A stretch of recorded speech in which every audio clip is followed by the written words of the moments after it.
দুটো দল ঘুয়ে এপিড ওপিড ভোটের পরে সেই শুভেন্দু অধিকারীকে খুঁজে পাওয়া যায় কিনা সেটাও আমরা দেখব। ওরা অ্যাকচুয়ালি কোনো হিন্দুদেরও না, ওরা অ্যাকচুয়ালি কোনো মুসলমানের না।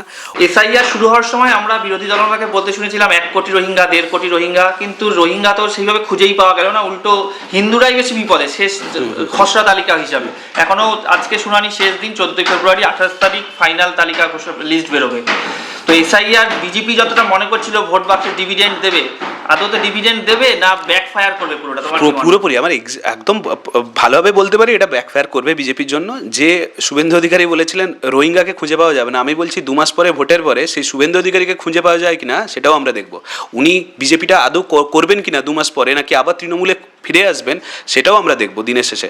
এবং যে কথাগুলো বললে তুমি সত্যি করে, যে ম্যাক্সিমাম তো হিন্দুদের নামটাই আমরা দেখছি বেরিয়ে আসছে। আমি কিছুদিন আগে মতুয়ার একটা প্রোগ্রামে গেছিলাম, সেখানে দেখলাম ম্যাক্সিমাম মতুয়া তাদের কমপ্লেন হচ্ছে আমাদের নামটা কেন নেই। আরে যে সব থেকে বেশি আস্থা রেখেছিল, তারা সব থেকে বেশি ভোটটা দিয়েছিল বিজেপিকে। 2021 সাল বলো 2024 সাল বলো, তারা কিন্তু বিজেপির উপরে আস্থা রেখেই ভোটটা দিয়েছিল। এবং এত আস্থা রাখার পরেও বিজেপি বুঝিয়ে দিল যে আমরা মমতা বন্দ্যোপাধ্যায়ের জন্য কতটা করি, কিন্তু আপনাদের জন্য করি না।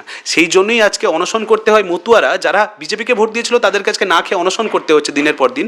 কিন্তু তাদের জন্য একটাও কোনো বিজেপি নেতা তাদের হয়ে কথা বলছেন। আজকে শান্তনু ঠাকুর বলছে যদি 1 কোটি রোহিঙ্গা বার করতে গিয়ে 2 লক্ষ মতুয়া যদি বাদ যাবে।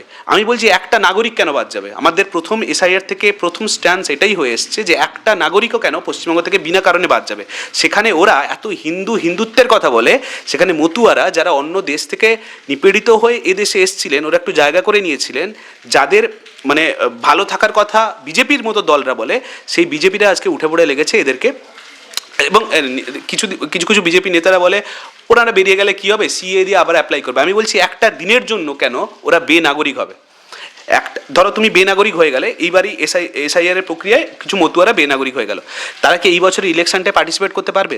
তারা যে সরকারি যে তারা স্কিমের আন্ডারে তারা ছিল, তারা যদি বেনাগরিক হয়ে যায় সেই স্কিমের আন্ডারে ওরা থাকতে পারবে? কেউ 100 দিনের কাজ করতে, ধরুন কেউ লক্ষ্মী ভাণ্ডার পায়, কেউ সেন্ট্রালের কিছু স্কিমের আন্ডারে আছে, তারা যদি 3-4 মাস সিএ, ধরুন আমার কথার কথা আমি ধরে নিচ্ছি যে সিএ হয়ে ওদেরকে আবার ফিরিয়ে আনতে কিন্তু কমসে কম 3 মাস লাগবে। আমি তো বলছি 3 বছরও লাগতে পারে। সিএর লাইনে দাঁড়ালে, আমি যদি ভোটার তালিকা আমার নাম উঠলো না, আমি সিএর লাইনে দাঁড়ালাম, আমি তো নিজের লাইনে দাঁড়িয়ে ঘোষণা করলাম আমি ভারতের নাগরিক নই। এক্স্যাক্টলি সেটাই বলছি। তাহলে কোন মতুয়ারা কিভাবে, বা কোনো হিন্দুরা তারা কিভাবে বিজেপিকে ভরসা করবে? আজকে এই জায়গাটাই বিজেপি নিজেরা দেখিয়ে দিচ্ছে যে ওরা অ্যাকচুয়ালি কোনো হিন্দুদেরও না, ওরা অ্যাকচুয়ালি কোনো মুসলমানের না।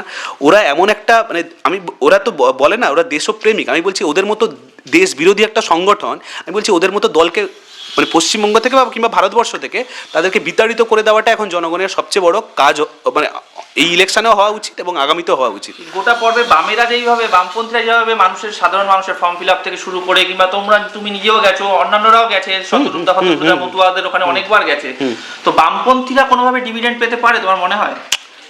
না, আমি এক্স্যাক্টলি আমি জ্যোতিষবিদ্যা তো করতে পারি না, আমি সেরকম মানুষের রিয়াকশন তুমি তো অনেক হ্যাঁ, কিন্তু দেখো একটা জিনিস না, বামেরা ডিভিডেন্ড কতটা পাবে আমি জানি না, তবে একটা দিনের শেষে এটা বাইনারি একটা সেট হয়ে গেছে। আমরা যতই বলি হচ্ছে না, মিডিয়াকে দোষ দিই, মিডিয়াকে এখনও দোষ দিচ্ছি, কিন্তু একটা বাইনারি সেট হয়ে গেছে। যখন মতুয়ারা দেখছেন যে বিজেপি নয়, তার মানে মমতা বন্দ্যোপাধ্যায় আমাদের জন্য আওয়াজ তুলছেন, আমি জানি না ওরা মমতা বন্দ্যোপাধ্যায়ের দিকে ঝুঁকে যাবেন কি না, কিন্তু ওদেরকেও বুঝতে হবে যে দুটো দল ঘুয়ে এপিড ওপিড।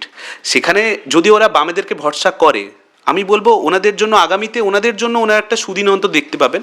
কিন্তু আজকে বিজেপিকে ভরসা করছিলেন, যেভাবে ঠকেছেন, কালকে যদি টিএমসিকেও ভরসা করে যদি ভোটটা দেন, আমি বলবো সেখানেও গিয়ে আবার আপনারা দিনের শেষে ঠকবেন।